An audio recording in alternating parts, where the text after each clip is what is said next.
இப்போ அனைவருக்கும் வணக்கம். இந்த நீர் மருத்துவத்தை, வெங்கடேச நீர் மருத்துவத்தை நீங்கள் கற்க வந்திருக்கிறீங்க. வெங்கடேச நீர் மருத்துவத்தை நீங்கள் 2 நாளாக கொஞ்சம் கொஞ்சம் பேசிகிட்டு இருக்கிறோம்.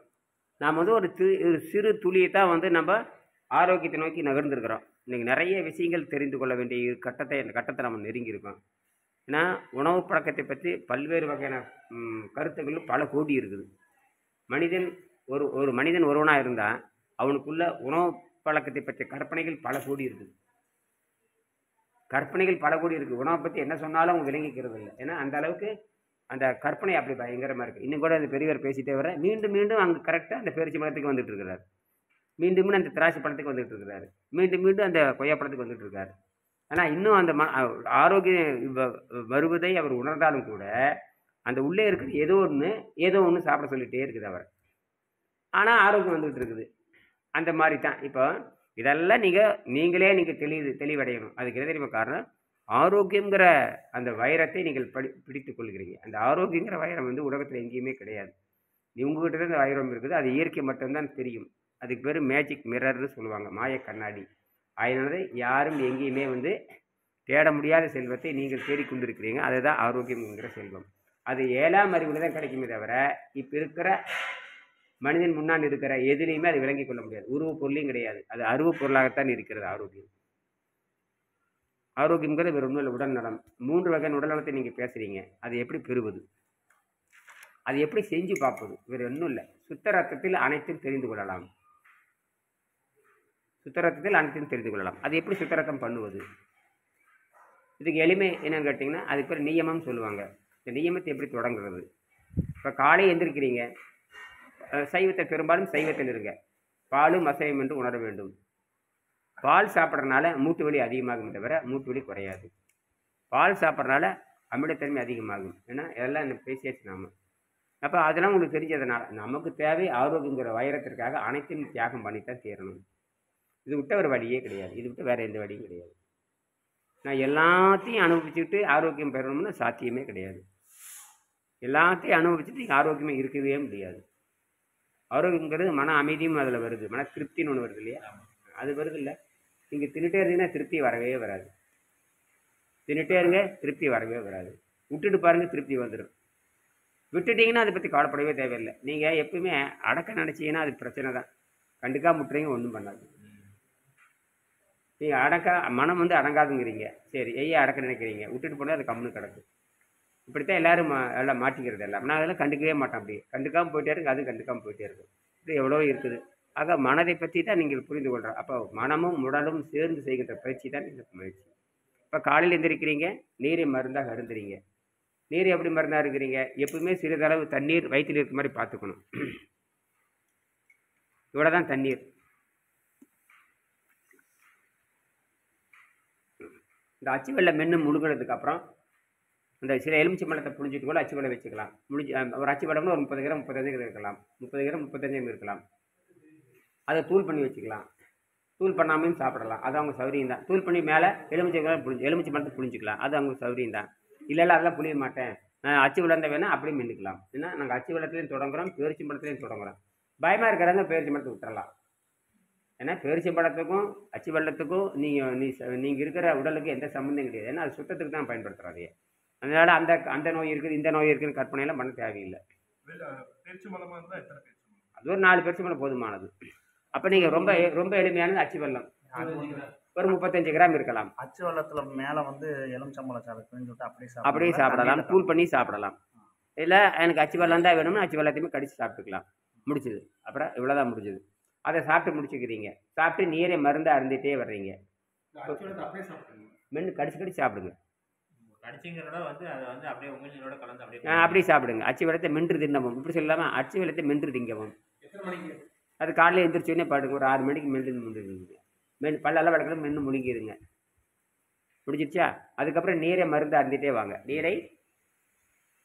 நீரை மருந்து அருந்திட்டு வாங்க. ஒரு 11 மணி வரைக்கும் நீரை மருந்து அருந்துங்க. அப்போ பார்த்தீங்கன்னா தண்ணீர் இந்த சிறுநீர் வந்து மஞ்சளாக வெளியே போகும். சிறுநீர் ஒரு 11 மணி வரைக்கும் சாப்பிடுங்க. ஒரு 30 ml 30 ml இருக்கலாம், முன்ன பின்ன. இந்த தண்ணீர் என்பது சிறிதளவு இருக்கலாம்.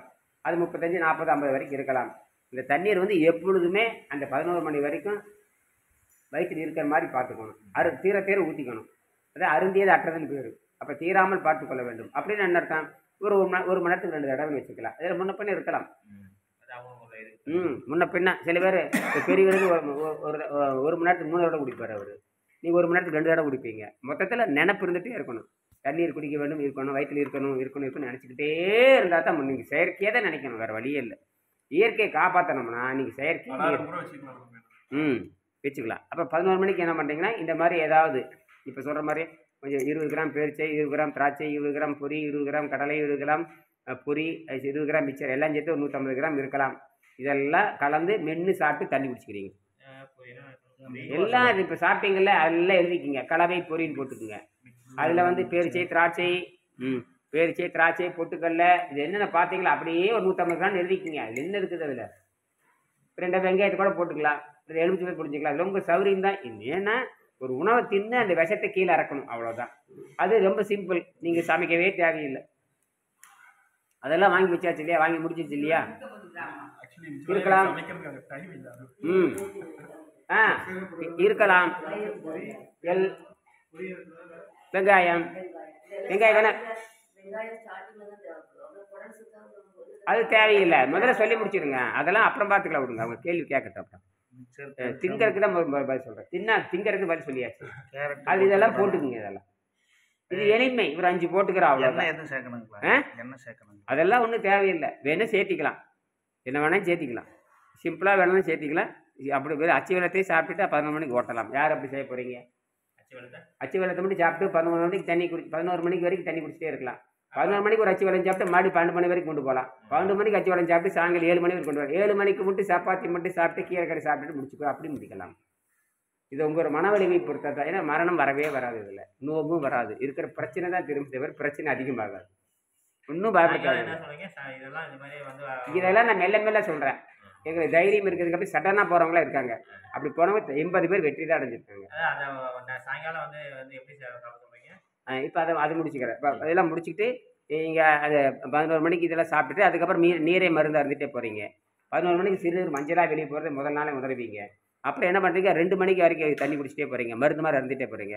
2 மணிக்கு கீரை சோறு, கீரை நிறைய வணக்கி வச்சுட்டு ஒரு சோறு இருக்கு இல்லையா, 2 இட்லி அளவுக்கு சோறு வச்சுக்கலாம். சோறு வச்சுட்டு அதே அளவுக்கு காய்கறி கீரை வச்சுக்கலாம். கீரை நல்லா வணக்கி சுவையான கீரை உப்பு காரம் குறைவாக போட்டு எண்ணெய் போட்டு தாளிச்சு விட்டு கீரை சோறு, கீரையை போட்டு சோறை போட்டு பிணைஞ்சு ஒரு அப்பளம் வச்சு சுட்டு ஒரு உருகை வச்சு நக்கி சாப்பிட வேண்டியது. கீரை கிடைக்கலன்னா காயை போடு, காயும் கிடைக்கல வெங்காயத்தை போடு, வெங்காயத்தை போட தக்காளி போடு, அது கிடைக்கல பச்சை மிளகா குடமிளகா பொரிச்சக்கடை அதையும் நாளைக்கு போடு. எப்படியே சாப்பிட்டா சரி. கீரை கிடைக்கல வெங்காயத்தை போடு, வெங்காயத்தில் தக்காளி போடு, இல்லாட்டி குடமிளகாய் போடு. ஏதாவது ஒன்றை போட்டு காரத்தை போட்டு காரத்தை குறைச்சி ஏதாவது பண்ணி சாப்பிட்டு தொண்டையில் இருக்கிற விஷத்தை பெருங்குடலுக்கு தள்ளி விட்டுரு. தக்காளி போட்டுக்குங்க, அது கீரை தானே, காய் வகை தானே, அவர் கூட போட்டுக்கலாம். அவர் போட்டுக்குங்க, போட்டா சரி. இதெல்லாம் 10 நாளைக்குள்ளே தானே. அப்புறம் தான் எல்லாம் 10 நாளைக்கு, இதெல்லாம் 10 நாள் ட்ரீட்மெண்ட்டு தான். அதுக்கப்புறம் இதெல்லாம் பிடிச்சிக்குவோம். இதெல்லாம் பழக்கப்படுத்துறீங்க. வாழைப்பழம் எதுவும் சாப்பிட்டு அதெல்லாம் வேண்டாம். அதெல்லாம் நான் சொல்லாதீங்க. இது அப்படி வாழைப்பழம்னு சொல்லவே இல்லை. இதை மட்டும் செய்யுங்க. அப்புறம் வாழைப்பழம் சாப்பிட்லாமா, அப்புறம் கொய்யாப்பழம் சாப்பிட்லாமா, அப்புறம் இது இப்படி போயிட்டே தான் இருக்குது. என்ன சொல்ல மாட்டேங்குது கவனி. இது போதும், இதுக்கு மேலே என்ன தேவைங்க? இதெல்லாம் சக்தி கிடையாது. சுத்தப்படுத்துறதுக்காக சொல்ற சீவக்கட்டைக்காக தான் நான் சொல்லிட்டு இருக்கேன். என்னது சீவக்கட்டை, தொடப்பு கட்டையை சொல்லிட்டு இருந்தா பழமெல்லாம் தொடப்பு கட்டையை மாறாது, அது பின்னாடி தான் கொண்டு. இதெல்லாம் இந்த சீவக்கட்டையை போதும். இதுக்கே இந்த செலவை குறைக்க நாங்கள் பார்க்குறோம். செலவை குறைக்கிறதுக்கு தான் அப்படி சொல்கிறோம். நீங்கள் செலவை கூட்டிக்கிட்டே போகிறீங்க இல்லையா? ஏன்னா மனசு அப்படியே கட்டதெல்லாம் தின்னு பழக்கி அதை போட்டுக்கலாம்னு இப்படி போட்டுக்கிட்டே இருந்தேன்னா அது கேட்டுக்கிட்டே தான் இருக்கும். தீரை அது இன்னும் போடலாம் தான் சொல்லும். சரியா? அப்படியே அப்போ என்ன பண்ணுறீங்க, கீரை சோறு சாப்பிட்டாச்சா, அதுக்கப்புறம் நீரை மருந்து அறுத்துட்டே வர்றீங்க. இப்படியே சாயங்காலம் 5:30 மணி 6 மணிக்கு வந்துடுமா, அப்போ என்ன பண்ணுறீங்க, வேக வைத்த காய்கறிகள், உங்களுக்கு என்ன காய்கறி பிடிக்குமோ எல்லா காய்கறி இருக்கிறது 50-100 வகையான காய்கறி இருக்குது. உலகத்தில் ஆயிரக்கணக்கான காய்கறிகள் உங்களுக்கு என்ன வசதியாக கிடைக்குதோ, பீட்ரூட் இருக்கலாம், காய்கறி இருக்கலாம், புடலங்காய், பீக்கிங்க, அவரை என்னென்ன காய்கறி கிடைக்குதோ குறைஞ்சபட்சம் ஒரு 1/2 கிலோ காய்கறியாவது இருக்கலாம். தக்காளி வெங்காயம் போட்டு தாளிச்சுட்டு ஒரு சப்பாத்தி வச்சுக்குங்க. குறைச்சிக்குங்க. உங்களுக்கு நிறையா இருந்தால் நிறையா இருக்குது, குறைஞ்சதுன்னா குறைச்சிக்குங்க. குறைக்கத்தானே போகிற முன்னாடியே குறைச்சிக்குங்க. ஒரு 6 மணிக்கு வச்சுக்கோங்க. வச்சுக்கிட்டு ஒரு சப்பாத்தி வச்சுட்டு அந்த காயை வேக வச்சு கொஞ்சம் லேசான தண்ணியோடு இருக்கிற மாதிரி கொஞ்சம் ஈரப்பதமாக தூக்கி போட்டிங்கன்னா உப்பு காரம் கம்மியாக போட்டுக்குங்க. சில பேர் கொஞ்சம் பூண்டு போட்டுக்கலாமா போட்டுக்கும்பாங்க. ஏன்னா இங்கே எல்லா இங்கே வந்து வைட்டமின்ஸை பற்றி பேசுகிறதே இல்லை, அதில் டூப்பு எல்லாமே உங்கள் குடலை கழுவுறதுக்கான ஒரு தொடப்பு கட்டைன்னு திருப்பி திருப்பி சொல்கிறோம். ஆக இங்கே எல்லாமே இது பேர் சளி குறைந்த உணவுன்னு பேர்.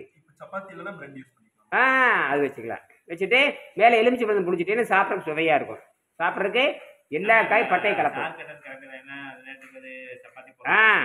இல்லை இல்லையா பிரெட்டு வச்சு மூணு பிரெட்டு எடுத்து ரொட்டி தொண்டை வச்சு பேர் வச்சு அது அந்த தோசைக்கல் இருக்கு இல்லையா, தோசைக்கல்ல போட்டு சுட்டுட்டிங்கன்னா நான் ஜம்முன்னு முறுமுறுன்னு இருக்கும். கொஞ்சம் நெய்யை ஊற்றிட்டேன் கம்ம கம்ம. நாங்கள் நெய்யெல்லாம் கொடுப்போமே. நீங்கள் அப்படி பார்த்தா இப்படி சொல்லுவோம், இப்படி பார்த்தா அப்படி சொல்லுவோம். நான் யார் சொன்னாங்க இப்போ நெய் போட்டு தட்டுனாங்க? எல்லாம் இந்த ஆசைக்கு தான். நாங்கள் நெய்யே போட்டு கொடுப்போமே. சக்கரை நோயாளிக்கு நெய்யே கொடுத்து காப்பாற்றிருக்கோம். நாங்கள் சக்கரை நோயாளிக்கு அந்த பசியை கட்டுப்படுத்தி அவன் நல்லா திங்க வைக்கிறதுக்காக எலுமிச்சை பழத்தை புளிஞ்சு விட்டுருவோம்.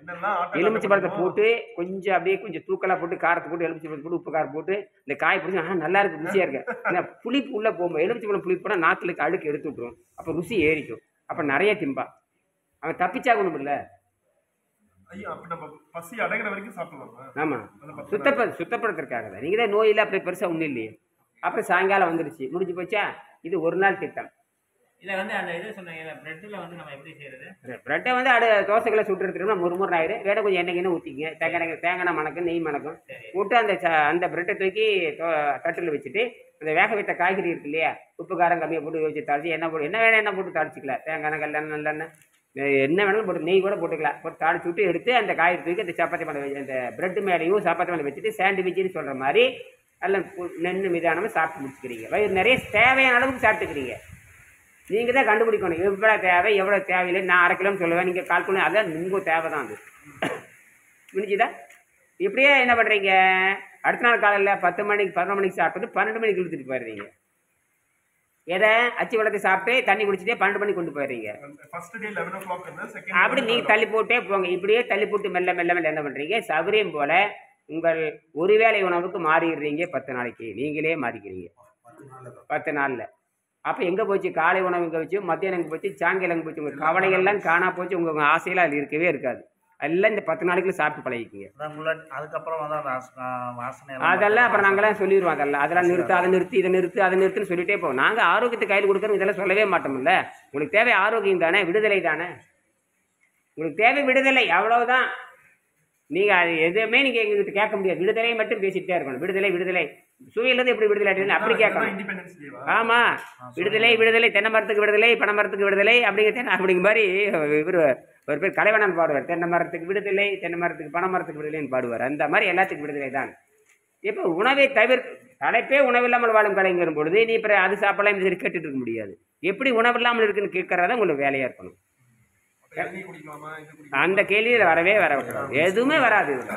எதையுமே நான் சொல்லவும் மாட்டோம். 10 நாளைக்கு முடிஞ்ச தின்னு தீர்த்துக்குங்க. தின்னு தீர்த்துக்குங்க. 10 நாளைக்குள்ளே சைவம் தானே திங்க போகிறீங்க. அதை நீ உங்கள் இஷ்டம் தான். அதுக்கு நீ அவங்கள குடிக்க உங்க இஷ்டம். இதெல்லாம் அவ்வளோதான். இப்படியே பண்ணிட்டேன்.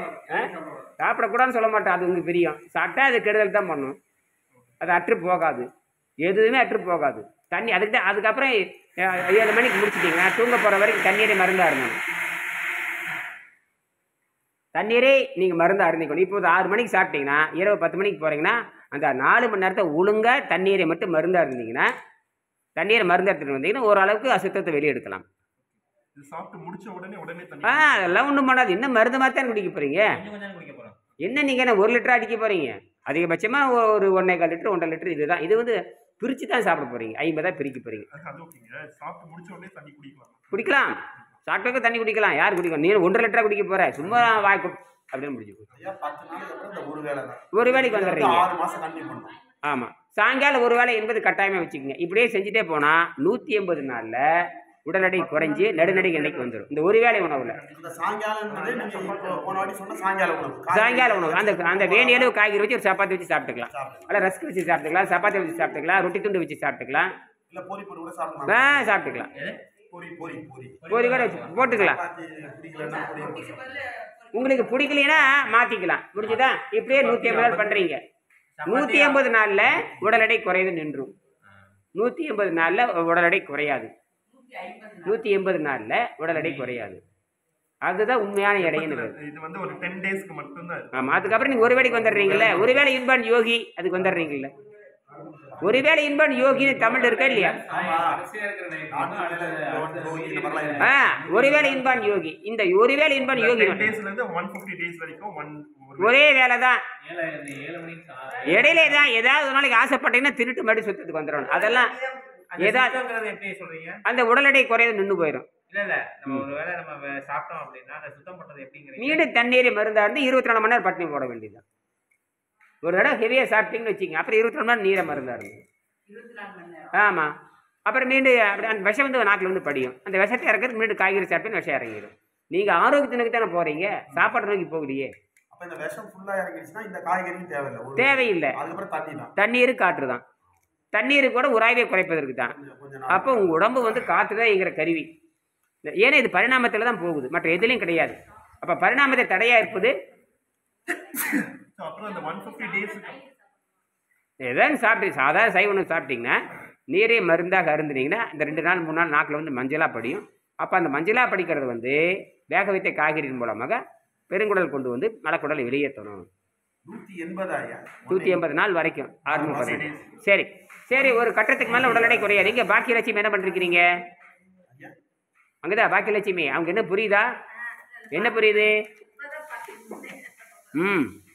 புரியுதா உங்களுக்கு? நாளையிலேருந்து தொடங்கிடணும். இன்னைக்கு எடை பார்த்தீங்களா? ஏன் உங்க பார்க்கலையா?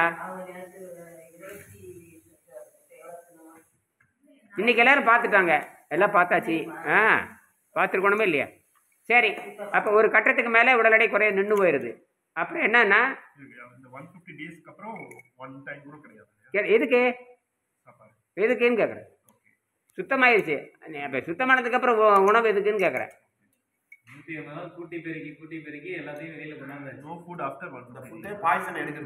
ஆமா. ஏன்னா உடம்பு இயற்கையில இயங்கிட்டு இருக்குது. ஏன் நீங்க உள்ள போட்டு உங்க மரணத்தை நீங்க விலைக்கு வாங்கிக்கிறீங்க? நீங்கள் வலிந்து திருப்பினால் உங்கள் மரணம் உறுதி என்று அது புரிந்து கொள்ள வேண்டும். ஏன்னா ஜீரநீர் சுரக்கவே கூடாதுங்கிற விஷயம். தண்ணியை குடிச்சுன்னா அது அமைதி அடைஞ்சிட்டே தான் இருக்கும். இது இயற்கையை நோக்கி தான் நகருது. இயற்கை வந்து அமைதியை தான் விரும்புது. அதுக்கப்புறம் அதே டயர்டாகி இதுக்கு மேலே ஒன்றும் இல்லைன்னு விஷயம் இல்லைன்னா அது அமைதியாக தான் இருக்கும். அது என்ன நீங்கள் போட்டேன்னு மறுபடியும் சுரக்கும். ஒரு பழம் சாப்பிட்டா கூட மீண்டும் சுரக்க ஆரம்பிக்கும். அப்போ அந்த அளவுக்கு உறுதியாக நிற்கும். கணையம் கல்லீரெல்லாம் இளமையாக மாறிடு. ஒரு 15 நாள்லேயே ஒரு கணையம் கல்லீர் நுரையில் வந்து ஒரு 20 வயசு பையனாட்டு மாறிடு. 80 வயசுன்னு சொல்கிறீங்க இல்லையா? அதெல்லாம் சுத்தப்படுத்துறதுக்கு மட்டும் எடுத்துக்கலாம். 10 days மட்டும். ஆமாம். அதுக்கப்புறம் காய்கறி தான். பழங்களை பற்றி முடிஞ்சுதா? அதெல்லாம் ஒன்றும் கிடையாது. இப்போ சொல்கிறதெல்லாம் மறந்துடுங்க. இப்போ இங்கே சாப்பிட்றதெல்லாம் அப்படியே மறந்துடுறீங்க. புரியா? இப்போ சாப்பிட்டதெல்லாம் இன்னையோட முடிஞ்சு. இதுக்கு முன்னாடி எவ்வளோ இருந்தீங்க? இப்போ கொஞ்சம் ஏறிடுச்சு உடம்பு. உடம்பு ஏறிட்டு தான் இருக்குது, குறைஞ்ச மாதிரி தெரியல. சரி, அவ்வளோதான் விஷயம். இது முடிஞ்சு போச்சா? அப்போ 180 நாளில் உடல் எடை குறையினாவே நீங்கள் உடனே என்ன பண்ணி நேராக தண்ணியில் ஒரு நாள் போட்டு பார்க்குறீங்க, வெறும் தண்ணி மட்டுமே. அப்போ உடல் எடை குறையலையா? அப்போ உடம்பு உறுதியாயிடுச்சு, உங்களோட சுத்தமாகி விட்டது என்று பொருள். ஆமாம், சுத்தமாகிடுச்சுன்னு உள்ளே எந்த வகையான அழுக்கும் இல்லை, நோயுமே இருக்கும். சரி, என்ன பண்ணுறீங்க? அடுத்த நாள் என்ன பண்ணுறீங்கன்னா காற்றுலேயே இருந்து பார்க்குறீங்க. எதையுமே சாப்பிடாம ஒரு நாள் அப்படியே அமைதியை வீட்டு இருந்து பார்க்க, அப்பவும் உடல் எடை குறையலை. அப்போ உறுதியாக மாறிவிட்டது. இன்னும் எடை குறையவே குறையாது என்று உறுதியாயிடுச்சு. அப்படிதான் சுத்தமான தேகம் ஆகிவிட்டது என்று பொருள். அந்த தண்ணி மட்டும் குடிச்சிருக்கோம், அதுக்கடுத்து வந்து தண்ணி வேணாங்கிறீங்க. ஆமாம், அது ஒரு நாள் ஓய்வு இருந்து பண்ணி பார்க்குறீங்க. ஆமாம், அவ்வளோதான், டெஸ்ட் மாதிரி தான். அதுக்கப்புறம் என்ன பண்ணுறீங்கன்னா, வேணும்னு ஒரு நாளைக்கு சாதாரண உணவு தின்னு பார்க்குறீங்க. அப்போ டக்குன்னு ஒரு நாளைக்கு 4 கிலோ எடை ஏறி. காலையில் சோத்தை திங்கிறீங்க, மத்தியானம் இட்லி திங்கிறீங்க, ராத்திரியில் ஏதோ ஒன்று தின்றுறீங்க. எடை போட்டு பார்த்தா 8 கிலோ வரைக்கும் ஏறலாம். ஒரே நாள் ஜர்ருன்னு ஏறிடும். போட்டு பாருங்க, செஞ்சு பார்த்து சொல்லுங்க. குறைஞ்சபட்சம் 5 கிலோ தான் மாறும். இதான் சாட்சி நிறைய இருக்காங்க.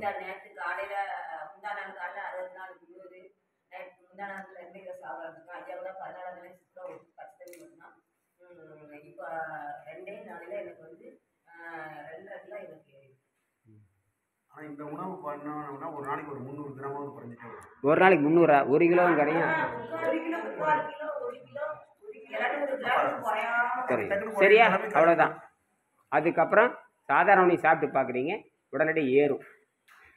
காய்ச்சல் வர மாதிரி இருக்கும், தலைவலி வர மாதிரி இருக்குது, தொண்டை கட்டுற மாதிரி இருக்குது, எல்லாமே பண்ணும். ஆமாம், 3 நாள் பண்ணிங்கன்னா கட்டாயம் வந்து அது கபத்தை வரைக்கும் கொண்டு சாகிற வரைக்கும் கொண்டு போகும். அந்த சாதாரண உணவு அவ்வளோ கொடிகிற வேலையை பண்ணும். எல்லாத்தையும் பிளாக் பண்ணி நிறுத்தும், உயிரை நிறுத்தும், உடலை நிறுத்தும், சிறுநீரகம் எல்லாத்தையும் நிறுத்தும். இது ஒரு பிளாக் போர்ட் மாதிரி நம்ம என்னென்ன பாடி வந்து அப்படியே அக்செப்ட் பண்ணிக்கும். அப்போ நீங்கள் பண்ணுறதெல்லாம் தப்புன்னு அதை காட்டிக்கிட்டே இருக்குது. எல்லா நோயும் வந்து தான் அது சித்திரவதை கொள்ளும். அதான் விஷயமே. அப்போ நீங்கள் ஆசைக்கு சாப்பிட்டு பார்த்துட்டு மீண்டும் என்ன பண்ணுறீங்கன்னா நீருக்கு வந்துடுறீங்க. வந்தால் 3 நாளில் அந்த 8 கிலோ குறைச்சிடலாம். அதை எவ்வளோ எரிச்சா அதை குறைச்சிடலாம். அது அப்படியே பயங்கர வேகத்தை சர்ன்னு குறைஞ்சி போயிடும்.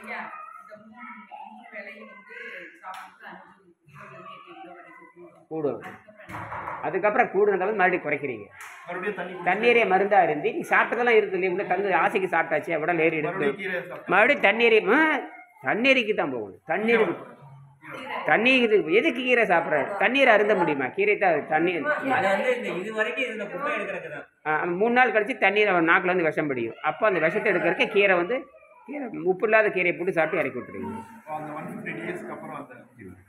அடுத்து என்ன பண்ணுறீங்கன்னா கடின உழைப்பு செய்து பார்க்குறீங்க. அப்போ கடின உழைப்பு செய்கிறப்போ உடம்புக்கு வந்து கூடுதலாக போதைப் பொருள் தேவைப்படுது. ஆரோக்கியமாக இருக்கிறப்ப ஒன்றும் தேவையில்லை. எதாவது கடின உழைப்பு செய்கிறப்போ பேரிச்சி மரம் இருக்கு இல்லையா, பேரிச்சி மரம் வேர்க்கல்ல சாப்பிட்டுட்டு வேலை செய்யலாம். எங்கேயாவது வெளியூர் போகிறப்ப பேரிச்சி மரம் வேர்க்கல் எடுத்துகிட்டு போகலாம். பேரிச்சி மரம் வேர்க்கல் எடுத்துகிட்டு போகலாம். பேரிச்சி மரத்தையும் வேர்க்கல்லையும் சர்க்கரையும் போட்டு பொடி பண்ணி வச்சுக்கலாம். வேர்க்கல்லையும் பொடி பண்ணி வச்சுட்டு வேர்க்கலை சர்க்கரையும் போட்டு அடித்து வச்சுன்னா பொடி ஆகிக்கும். அது கூட பேரிச்சி மரத்தை போட்டிங்கன்னா ஒரு மாதிரி பொடி மாதிரி ஆயிரும். உரண்டையாக வச்சுக்கலாம். வேர்க்கல்லையும் சர்க்கரையும் போட்டு அடிச்சிட்டிங்கன்னா பொடி மாறிடும். அதோட பேரிச்சி மரத்தை போட்டு அடிச்சிட்டிங்கன்னா ஒரு மாதிரி பிரிது லட்டு மாதிரி ஆயிரும். அது உலரபட கண்டு, உலரபட உருண்டைன்னு பேர். உருண்டையாகவும் வச்சுக்கலாம், பொடியாகவும் வச்சுக்கலாம். இவ்வளோதான் முடிஞ்சு போச்சு. வேர்ச்சம்பளம், வேர்க்கடலை, சர்க்கரை, நாட்டு சர்க்கரை. அப்படி போட்டிங்கன்னா என்ன தெரியுமா, உடம்பு வந்து ஒரு விஷமாக அது மாறிக்குது. அது போதைப் பொருளாக மாறிக்குது. இப்போ போதைப் பொருளாக சாப்பிடுகின்ற கை கால் வலி தெரியாது. எல்லாமே போதைப் பொருள் தான். தண்ணீரை தவிர அனைத்தும் போதைப் பொருள் தான். தண்ணீரை தவிர ஆமாம் எல்லாம் போதைப் பொருள் தான். எல்லாமே போதைப் பொருள். போதையிலிருந்து உட்காந்துருக்காங்க. நோக்கம் வந்து கடின உழைப்பு கிடையாது. நீங்களா வச்சுக்கிற மாட்டிட்டு முடிக்கிறது நீங்கள். அது நீங்கள் தான். அப்போ போதைப் பொருள் போட்டு தான் பண்ணணும். போட்டு தான் பண்ணணும். அதுதான் மூளையை வச்சுக்கிட்டு எதுக்கு கடின உழைப்பு? இதில் போய் சுற்றி வச்சு அடிக்க முடியுமா? ஒரு சுற்றியை வச்சு கண்டுபிடிக்கலாம். நீங்கள் வந்து ஸ்மார்ட் ஃபோனை வச்சு கண்டுபிடிப்பீங்களா? ஸ்மார்ட் ஃபோனை வச்சுட்டு கண்டுபிடிக்க முடியுமா? சுற்றி வச்சு கண்டுபிடிக்கலாம். நீங்கள் உங்கள் உடம்பே ஸ்மார்ட் ஃபோன் மாதிரி இருக்கிற உடம்பை போய் நீங்கள் கண்டுபிடிக்க பயன்படுத்தணும்னு கேட்டால் என்ன பதில்? புரிஞ்சிச்சா? என்ன புரிஞ்சுதுங்க? உங்கள் உடம்பே ஸ்மார்ட் ஃபோன் தான். உங்கள் உடம்பே கம்ப்யூட்டர் தான். கிடையவே கிடையாது. யோசனைக்கு மட்டும்தான் இயற்கையை படைத்திருக்கே தவிர இந்த வெள்ளைக்காரன் சொல்கிற மாதிரி அடிமை கல்வி முறையில் கிடையாது. புரியுதா? அவன் தான் உன்னை மாடு மாதிரி வேலை வாங்குறான். கேவலம் உங்களை பயன்படுத்துகிறான். எங்களையில ஒன்றும் பயன்படுத்த நாங்கள் சொல்கிறது அவன் கேட்ப காரணம் வந்துச்சு. நீங்களே நாங்கள் சொல்கிறது நீங்கள் கேட்கும்பொழுது அவனும் மனுஷன் தானே. அவன் கேட்குற காலம் நெருங்கி விட்டது. மருத்துவமெல்லாம் காணா போகுது. எல்லா மருத்துவம் நீங்களே மருத்துவமாயிட்டு எல்லா மருத்துவரும் காணா போகுது. இது இயற்கை முன்னால் எல்லாம் நடந்தே தீரும். ஒரு கட்டத்துக்கு ஏற்றமாக தெரியும், ஒரு கட்டத்துக்கு அதெல்லாம் ஏற்றமாக தெரியும். இதுவுமே எல்லோரும் கற்றுக்கிட்டே அது ஒன்றுமே இல்லை. இன்றைக்கி இப்படி உட்காந்துருந்தீங்கன்னா நாளைக்கு ஒவ்வொரு மாவட்டத்துக்கு 100 பேர் வந்துட்டு எனக்கு இங்கே வேலையே இல்லை. ஓயே நாங்கள் பண்ணிட்டு இருக்குன்னு போயிட்டே இருப்பேன். நான் இங்கே வரவே மாட்டேன். அடுத்த வேலைக்கு நான் போயிடுவேன். அடுத்த ஆராய்ச்சி என்னன்னு நாங்கள் போயிடுவோம். நீங்கள்லாம் கற்றுக்கிட்டிங்கன்னா அடுத்த வேலை நாங்கள் எங்கள் கையில் வச்சுருக்குறோம். அங்கே எலக்ட்ரிசிட்டி உற்பத்தி பண்ணுறது, பெரிய விஞ்ஞானி போய் சிந்திக்கிறது, விண்வெளியில் வீடு கட்டுறது. நீங்கள் வர்றீங்களே இல்லையோ நாங்கள் போகிறோம். நீங்கள் வந்தால் என்ன வராது என்ன உங்களுக்கு எல்லாம் விட சொல்லிட்டு போயாச்சு. அடுத்து எங்கே வேலை இருக்குது இல்லையா? ஆசிரியர் என்ன சொல்கிறாரோ அதை செய்து முடிக்க வேண்டிய பணி எங்களுக்கு இருக்குது. ஆசிரியர் என்ன சொல்கிறாரோ அதுதான் சட்டம். ஆசிரியர் என்ன சொல்கிறாரோ அதுதான் இறுதி. ஆசிரியர் சொல்வதை தான் நாங்கள் எடுத்துகிட்டு போவோமே தவிர மற்ற யார் சொன்னாலும் கேட்டுக்கொள்ள மாட்டோம் நாங்கள். ஏன்னா எங்களுக்கு நீ ஆசிரியரை இருக்கவே முடியாது. எங்களுக்கு வழி சொன்னவன், பொருளாதார ஏற்றுக்கு வழி சொன்னவன், மனதுக்கு வழி சொன்னவன், உடலுக்கு வழி சொன்னவன், நிம்மதி கொடுத்தவன், இப்படியெல்லாம் ஒரு ஆசிரியர் இருப்பான் இல்லையா? அவன் சொன்னதை நான் மீறவே முடியாது. அதுதான் குரு வாக்கு தெய்வ வாக்கு நல்லா சொல்கிறது. அதுதான். இப்போ அப்படித்தான் நீங்கள் போகணும் முடியும் தவிர உங்கள் இஷ்டத்தில் நீங்கள் பார்க்க முடியாது.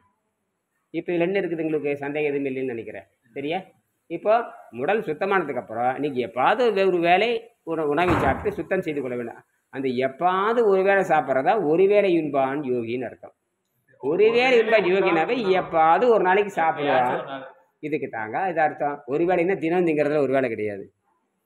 இப்படி ஆரம்பத்தில் சொல்லி கொடுத்து தட்டி கொண்டுட்டு போயிட்டு என்னைக்காவது ஒரு நாளைக்கு சாப்பிட்டுக்கோன்னு சொல்கிறது தான். அது வந்து யாராவது கொடுத்தாங்களோ அல்லது யாராவது சாப்பிட்டுட்டு அதையும் சுத்தம் செய்யலன்னு அது உங்களுக்கு கொண்டு போடும். இப்போ அன்புக்காக கொடுக்கின்ற பொருளாக இருந்தாலும் அந்த விஷம்தான். அன்புக்காக கொடுக்குற எந்த பொருளுமே அது என்னவாக இருக்கும்? விஷமாகத்தான் இருக்கும். அதனால தான் திருவள்ளுவர் சொல்லுவார், அன்புக்காக ஒரு பொருளை கொடுத்தால் பெற்றுக்கொள், அது நட்புக்கு களங்கம் வருங்கிறார். அப்புறம் அன்புக்காக சாப்பிட்டது நிறைய பேர் செத்தும் போனாங்க. புத்தர் அன்புக்காக சாப்பிட்டு செத்து போயிட்டார். அன்புக்காக சாப்பிட்டு செத்து போயிட்டார். இறைச்சி சாப்பிட்டா செத்து போயிட்டார். இறைச்சி பண்ணி கறி சாப்பிட்டாலும் செத்து போயிட்டார். அப்படித்தான் சொல்கிறாங்க புராணம். சரியா? அப்படின்னா பயக்கண்டும் நஞ்சுண்டு அமைவர் நயத்தக்க நாகரிகம் வேண்டுவர் சொல்லுவார். பயக்கண்டுதல் கொடுத்தல்னு பேர், நாகரிகம் வேண்டுபவர் அப்படி சொல்கிறார் திருவள்ளுவர். நாகரிகம் கருதி அவர்கள் கொடுக்கும் நஞ்சை அருந்துங்கள்னு சொல்கிறார். நாகரிகம் கருதி அவர் கொடுக்கும் நஞ்சை அருந்துங்கள்ங்கிறாரு. நட்புக்கு அதை இலக்கணம்ங்கிறாரு. நான் என்ன சொல்கிறேன், நட்பு வேண்டாம் ஒரு வெங்காயம் வேண்டாம். நாங்கள் நட்புங்கிற ஒரு வெங்காயம் வேண்டாம், எங்களுக்கு அதெல்லாம் ஒன்றும் வேண்டாம், ஆளை விட்றான்னு சொன்னாங்க. நாங்கள் தப்பிச்சாங்க ஒன்றுங்கிறோம். இது அந்த முகத்துக்கு இருக்கப்படாதுங்கிறோம். மாட்டிக்குவோம், அப்படி மாட்டிக்குவோம், செத்து வேற போயிருமே. அப்போங்க அன்பு முக்கியமா தவம் முக்கியமான? தவம் தான் இங்கே முக்கியம். ஆனால் அன்பில்லா தானே வெயில் போல காயுமேங்கிறாரு. அதெல்லாம் ஒரு பக்கம் இருந்தாலும் தப்பிச்சு போறதுக்கு அதெல்லாம் ஒத்து வராது. அதெல்லாம் மறந்துட வேண்டியது. நீங்கள் அதெல்லாம் நீங்கள் மறந்துட்டீங்கன்னா சீக்கிரம் தப்பிக்கலாம். ஏன்னா அது உங்களை காப்பாற்ற போகிறதில்ல. அதெல்லாம் ஒரு சாக்கடை தான், ஒரு சாக்கடை. அதை சாகரம் சொல்கிறாங்க. ஏறாத சாகரம், அதாவது கடலில் வந்து தப்பிக்கவே முடியாத சாகரம். ஆமாம், வகை வகையாக உங்களுக்கு கொள்றாங்கன்னு அர்த்தம். விதவிதமாக கொல்ல போகிறாங்கன்னு அர்த்தம். அதே அர்த்தம் தான். சாகரத்துக்கு வாங்குறத கூப்பிட்றாங்க. உண்மையிலே சாப்பாடு இருக்குது சாப்பிட்றதுக்குன்னு தான் சொல்லுவாங்க கிராமத்தில்.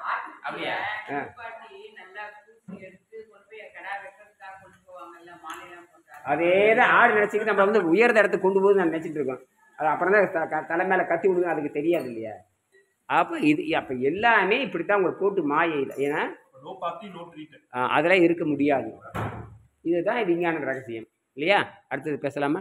ஆக இன்னொரு சுருக்கமாக சொல்லிடுறேன். அப்போ இப்படித்தான் சாக்ரட்டிஸ்டோ அரிஸ்டாட்டிலோ இந்த விஷம் சாப்பிட்டு செத்து போனது. சாக்ரட்டிஸாக செத்து போனது. ஜெயிலில் மன்னன் வந்து விஷம் கொடுத்துட்றான் இல்லையா? சாக்ரட்டிஸ்டா விஷம் கொடுத்தது. அவர் என்ன பண்ணார்? அவர் அறிவாளி தான், அவர் மறுத்திருக்கலாம். அவர் அறிவாளி, மறுத்திருக்கலாம். எல்லோரும் அந்த சீடர்லாம் சொல்கிறாங்க, ஏதாவது கொஞ்சம் மன்னிப்பு கேட்டுருங்க. அவர் மன்னிப்பு தரேன்னு தான் சொல்கிறாரு. மன்னிப்பு நம்மளுக்கு கிடையாதுன்றார். மன்னிப்பு கேட்குற வழி. அவன் மன்னனை வந்து நீங்கள் ஏற்றுக்கிறீங்க. மன்னன் இறைவன் சொல்கிறீங்க, மன்னவன் தலைவன் சொல்கிறீங்க. நானும் உங்கள் மாதிரி ஏற்றுக்கிறேன். அவன் வந்து தப்புன்னு முடிவு பண்ணிட்டா, என்னை சாகடிக்க முடிவிட்டா, அப்படி தான் நான் ஏற்றுக்கொள்ள தவிர நான் நினச்சேன்னா தப்பிச்சு நான் போக முடியும், விவாதம் பண்ண முடியும். ஆனால் மன்னன் சொல்லதை ஏற்றுக்கொள்ள வேண்டும்ட்டாவன். அதனால சீடர்கள் சொல்லி கூட கேட்கவே இல்லை, நான் இறந்தே போகிறேன்ட்டார். இறந்தே போகிறேன், நீ வந்து சாப்பிட்டு சாப்பிட்டுட்டார். அவன் பாட்டுக்கு அவன் ஒரு முட்டாளாக தெரியுது, அறிவாளிகளுக்கு பிடிக்கல தெரியுது. இருந்தாலும் மன்னனுடைய ஆணையை ஏற்கணுங்கிறதுக்காக அப்போ கூட என்ன பண்ணுறாருன்னு கேட்டால் சாப்பிட்டு என்ன பண்ணுறாருன்னா, பக்கத்தில் ஒருத்தன் பாட்டு பாடிட்டு இருக்கிறான். உயர்ந்த கருத்து பாட்டு பாடிட்டு இருக்கிறான். உடனே போய் அவர் கேட்குற, என்ன இவ்வளோ அழகாக பாடுறையே, இவ்வளோ கருத்தாக பாடுறேன். அந்த திருப்பி கற்கிறாரு. அடாடா இந்த மாதிரி ஒரு கவிதை இருக்குது பாட சொல்லி கேட்குறாரு. அப்போ அவன் கேட்குறான், நாளைக்கு சாக போகிறேன்னு கேட்டு என்ன பண்ணுற கேட்குறேன். சாகும் வரைக்கும் படிக்க வேணுங்கிறாரு. சாகும் வரைக்கும் யார் சொல்கிறாரு? எப்போ நாளைக்கு சாக போகிறாரு. அதுக்கு அந்த அந்த கவிதையை சொல்கிறவன் அந்த சிறை கைதி சொல்கிறான், நாளைக்கு சாக போகிற, இப்போ கூட சாக போகிறேன், நீ எப்போ வேணாலும் சாகலாம், நானும் இட்டுட்டு போயிட்டான், உனக்கு எதுக்கு என்ன கேட்குறேன். அப்படி இல்லை, என்னுடைய சந்தேகத்தை தீர்க்கின்ற பாட்டு இதில் இருக்குது, இந்த சந்தேகத்தை தீர்க்கிற கருத்துன்ற பாட்டு இருக்குது. அதெல்லாம் நான் வந்து இறப்பதற்கு ஒரு வினாடி வரைக்கும் நான் படித்து கொண்டே இருப்பேன். இதைத்தான் திருவள்ளுவர் சொல்லுவார். நீ எல்லா நாடுகளும் நீ சென்று வருகின்ற காரணத்தினால் நீ ஏன் உடல் உயிரை விட்டு செல்கிற வரைக்கும் நீ படிக்கக்கூடாதுங்கிறார். நீங்கள் என்ன பண்ண படித்து முடிச்சுட்டீங்கிறீங்க. அடிப்படையே தப்பு. நீங்கள் படிக்கவே இல்லை. இன்னும் என்னது எதை படிக்க தெரியுமா? இயற்கை சட்டத்தை நீங்கள் படிக்கவே இல்லை.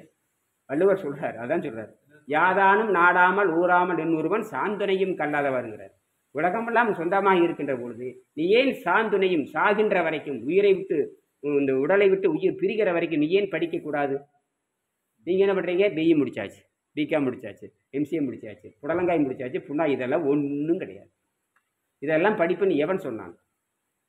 உங்களை ஏமாற்றுவதற்காக சொல்லப்பட்டது, உங்களில் ஏமாற்றுவதற்காக, உங்களை கேவலப்படுத்துவதற்காக, அதுக்காக சொல்லப்பட்டதான் இந்த படிப்புகள்லாம். யாதானும் நாடாமல் ஊறாமல் இன்னொருவன் சாந்தனையும் கல்லாதவாறு. ஆமாம், சாந்தனையும் கல்லாதவாறு அப்படிங்கிறாரு. அதுதான் யாதும் ஊரே யாவரும் கேள்வி. அதனால தான் நம்ம வந்து இந்த உலகம்னா நம்மளுதுன்னு பார்த்துட்டு போயிட்டு சொல்லிக் கொடுக்கணும். இது சொன்னதும் தமிழ் அதெல்லாம் பொய் தான். சரியா?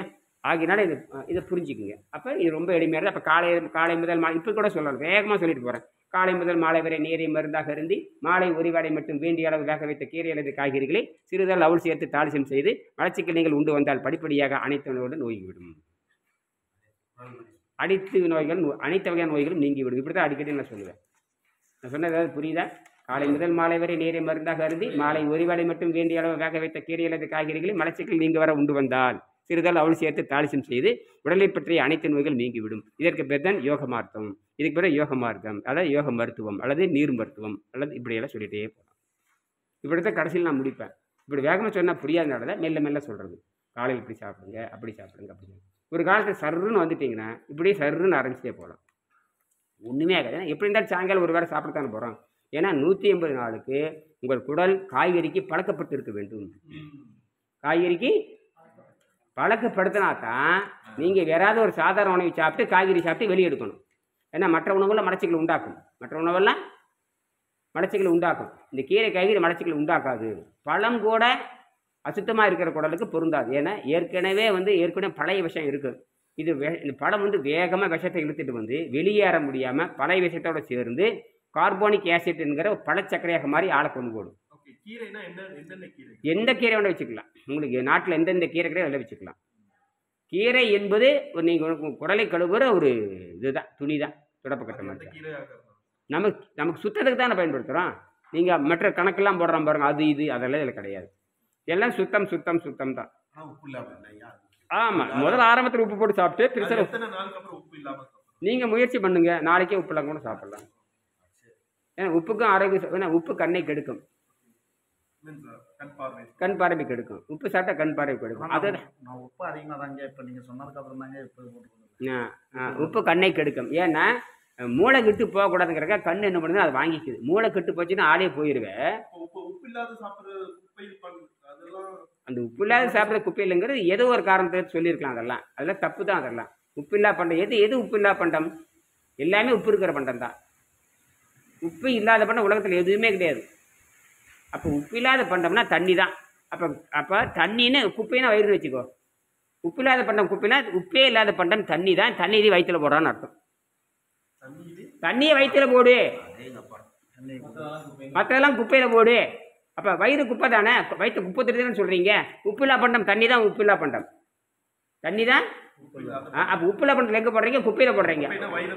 ஆமாம், குப்பை வயிற்று குப்பைன்னு தான் சொல்கிறாங்க. நபி கூட வயிறு குப்பைன்னு தான் சொல்கிறாரு. குப்பை தாங்க போடுறீங்க. தின்னு போட்டு டேஸ்ட்டுக்கு திங்கிறதுக்கு வேஸ்ட்டாக தான். டேஸ்ட்டு ப்ளஸ் வேஸ்ட்டாக மாறுது. டேஸ்ட் என்னவா மாறுது? வேஸ்ட்டாக மாறுது. பிளட்டு கூட எடுத்து பாருங்க, எல்லாம் பிளட்டு வேஸ்ட்டுங்கிறான், யூரின் வேஸ்ட்டுங்கிறான். என்னடா ஃபுட்டுடைய வேஸ்ட்டு தான் அவன் சொல்கிறான். அப்போ தின்பதெல்லாம் மலமே, தின்பதெல்லாம் வேஸ்ட்டு அப்படின்னு மெடிக்கல் ரிப்போர்ட், அந்த மருத்துவ ஆய்வே சொல்லுதா இல்லையா? அதனால தான் நீங்கள் திங்கிறதெல்லாம் 4 வகையாக பிரிதுன்னு சொன்னோம். திங்கிறதெல்லாம் அப்புறம் மலைக்குடலாம் தின்றதெல்லாம் மலமாத்தையா போகுது. அதைத்தான் அவரும் சொல்கிறாரு. இதைத்தான் விஞ்ஞானியும் சொல்கிறான். திங்கிறதெல்லாம் மலமாத்தான் போகுது. ஒரு பக்கம் சிறுநீராக போகுது, ஒரு பக்கம் வாயில் குடலிலும் விஷமாகப்படுகிறது. அதைத்தான் தொண்டை வரை சுத்தப்படுத்துறீங்க. ஆனால் வேக வைத்த காய்கறி மூலமாக அந்த விஷத்தை பெருங்குள்ள கொண்டு வெளியேற்ற வேண்டும் என்று நீர் மருத்துவம் சொல்லுகிறது. 4வது என்ன பண்ணால் அதிகப்படியாக இருக்கிற ஸ்டார்ச் கொழுப்பாக மாறி உடலில் எங்கே படிஞ்சிருது. அதெல்லாம் ஒன்றும் கிடையாது. என்ன வாங்கி வச்சுக்கோங்க.